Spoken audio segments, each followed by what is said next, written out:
ദൈവമഹത്വത്തിലേക്ക് സ്വാഗതം.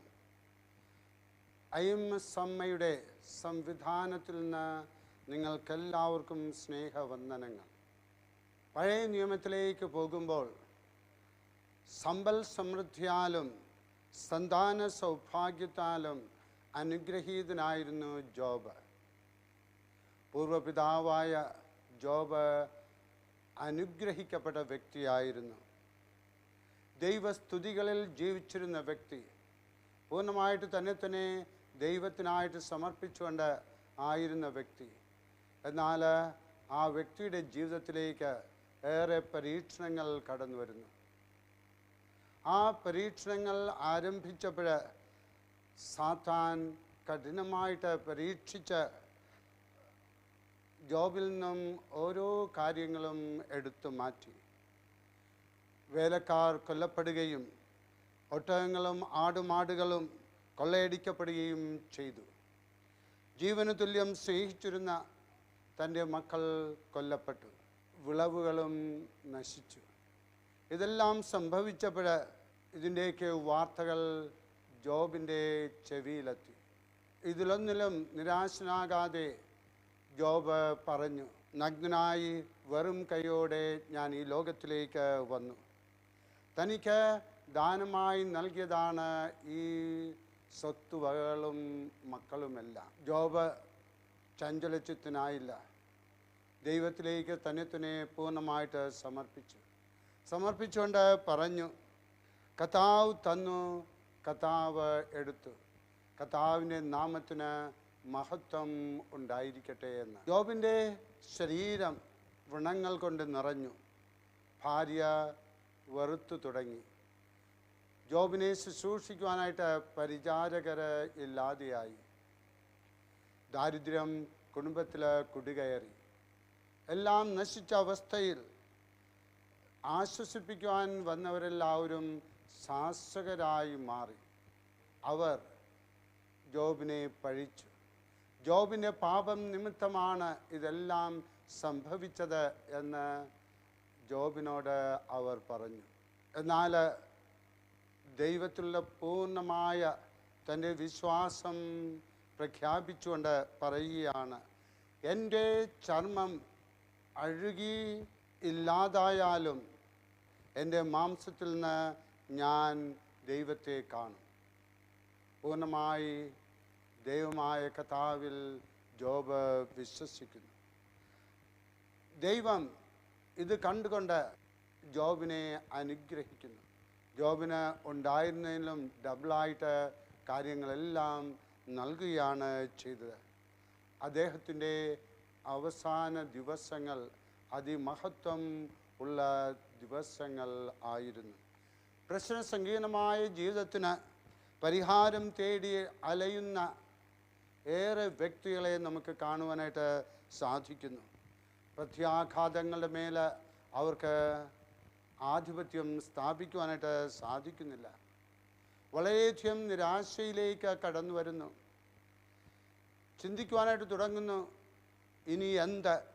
ദുഃഖങ്ങളും ദുരിതങ്ങളുമെല്ലാം സന്തത സഹചാരികളാണെന്ന് നമ്മൾ ഓർക്കേണ്ടതാണ്. എന്നാൽ അങ്ങനെയുള്ള ഒരു ഓർമ്മയിലേക്ക് കടന്നു വരാതെ മദ്യത്തിലും മയക്കുമരുന്നിലും ആശ്രയം തേടുന്നതിലേക്ക് കടന്നു വരുന്നു. വിധിയെ പഴിച്ചുകൊണ്ടുള്ള ഒരു ജീവിതത്തിലേക്ക് കടന്നു വരുന്നു. ജീവിതത്തെക്കുറിച്ച് വിലപിച്ചുകൊണ്ടുള്ള ഒരു ജീവിതം. എന്നാൽ ഇതൊന്നും മോചനം തരുന്നില്ല. സൃഷ്ടാവിൻ്റെ വഴികളും ലക്ഷ്യങ്ങളും മാനുഷിക ബുദ്ധിക്ക് അപ്രാപ്യമാണ്. എന്നാൽ ദൈവത്തിൽ ആശ്രയിച്ചു കഴിഞ്ഞാൽ നമ്മൾ രക്ഷയിലേക്ക് കടന്നു വരും. ജോബിൻ്റെ പുസ്തകത്തിൽ 5-ാമത്തെ അധ്യായത്തിൽ 18-ാമത്തെ തിരുവചനത്തിൽ നമ്മൾ വായിക്കുന്നുണ്ട്, അവിടുന്ന് മുറിവേൽപ്പിക്കും, എന്നാൽ വെച്ചുകെട്ടും, അവിടുന്ന് പ്രഹരിക്കും, എന്നാൽ അവിടുത്തെ കരം സുഖപ്പെടുത്തും. ജോബിന് ഈ ബോധ്യമുണ്ടായിരുന്നു. ജോബിന് ഈ ബോധ്യമുണ്ടായിരുന്നതിനാൽ തൻ്റെ ജീവിതത്തിൽ ദൈവത്തിൻ്റെ സാന്നിധ്യം അനുഭവിച്ചു. ദൈവം തൻ്റെ കൂടെയുണ്ട്, തനിക്ക് ആശ്വാസം നൽകും എന്നുള്ള വിശ്വാസത്തിലേക്ക് അദ്ദേഹം കടന്നു വന്നു. ദൈവം തരുന്ന നന്മയെ സ്വീകരിക്കുവാനും ദൈവം തരുന്ന തിന്മയെ സ്വീകരിക്കുവാനും ജോബ് തയ്യാറായി. അത്യുന്നതൻ്റെ കരങ്ങളിൽ നിന്നാണ് എല്ലാം കടന്നു വരുന്നത് എന്നുള്ള ബോധ്യത്തിലേക്ക് കടന്നു വന്നു. ഹെബ്രായക്കാർക്ക് എഴുതിക്കേണ്ട ലേഖകൻ 12-ാമത്തെ അധ്യായത്തിൽ 6 മുതൽ 8 വരെയുള്ള തിരുവചനങ്ങളിൽ പറയുന്നു, താൻ സ്നേഹിക്കുന്നവന് കർത്താവ് ശിക്ഷണം നൽകുന്നു, മക്കളായി സ്വീകരിക്കുന്നവരെ പ്രഹരിക്കുകയും ചെയ്യുന്നു. ശിക്ഷണത്തിനു വേണ്ടിയിട്ടാണ് നിങ്ങൾ സഹിക്കേണ്ടത്. മക്കളോടെന്ന പോലെ ദൈവം നിങ്ങളോട് പെരുമാറുന്നു. പിതാവിൻ്റെ ശിക്ഷണം ലഭിക്കാത്ത ഏത് മകനാണ് ഉള്ളത്? ദൈവം നമ്മുടെ നന്മയ്ക്കായിട്ട് ശിക്ഷണങ്ങൾ തരുന്നു. എന്നാൽ ദൈവത്തിൽ പൂർണ്ണമായിട്ടുള്ള വിശ്വാസം വെച്ചു പുലർത്തിക്കൊണ്ട് നമ്മൾ പോകുമ്പോൾ നമുക്ക് ദൈവത്തിൽ നിന്ന് ആശ്വാസവും ദുഃഖവും ആനന്ദവുമായി മാറുകയാണ് ചെയ്യുന്നത്. സ്വർണം അഗ്നിയിൽ ശുദ്ധീകരിക്കുന്നത് പോലെ ദൈവം ക്ലേശങ്ങൾ നൽകി വിശുദ്ധീകരിക്കുന്നു. എന്താണ് വിലാപങ്ങളുടെ പുസ്തകത്തിൽ 3-ാമത്തെ അധ്യായത്തിൽ 32-ഉം 33-ഉം തിരുവചനങ്ങളിൽ നമ്മൾ വായിക്കുന്നത്, അവിടുന്ന് വേദനിപ്പിച്ചാലും തൻ്റെ കാരുണ്യാതിരേകത്തിന് അനുസൃതമായി ദയ കാണിക്കും. അവിടുന്ന് ഒരിക്കലും മനഃപൂർവ്വം മനുഷ്യ മക്കളെ പീഡിപ്പിക്കുകയോ ദുഃഖിപ്പിക്കുകയോ ചെയ്യുന്നില്ല. നമുക്ക് ദൈവത്തിൽ ആശ്രയിക്കാം. ജോബിനെ പോലെ പൂർണ്ണമായിട്ട് നമ്മളെ തന്നെ സമർപ്പിക്കാം. അങ്ങനെയാണെങ്കിൽ നമ്മുടെ ജീവിതത്തിൽ എല്ലാ ദുഃഖങ്ങളും സന്തോഷങ്ങളായി മാറും, എല്ലാ തിന്മകളും നന്മകളായി മാറും. ജോബ് അനുഗ്രഹിക്കപ്പെട്ടതുപോലെ നമ്മളും അനുഗ്രഹിക്കപ്പെടും. ഇവിടുന്ന് ഒരിക്കലും മനഃപൂർവ്വം മനുഷ്യ മക്കളെ പീഡിപ്പിക്കുകയോ ദുഃഖിപ്പിക്കുകയോ ചെയ്യുന്നില്ല. കർത്താവിൻ്റെ അനുഗ്രഹം നമ്മുടെ ജീവിതത്തിലേക്ക് തീർച്ചയായിട്ടും കടന്നു വരും.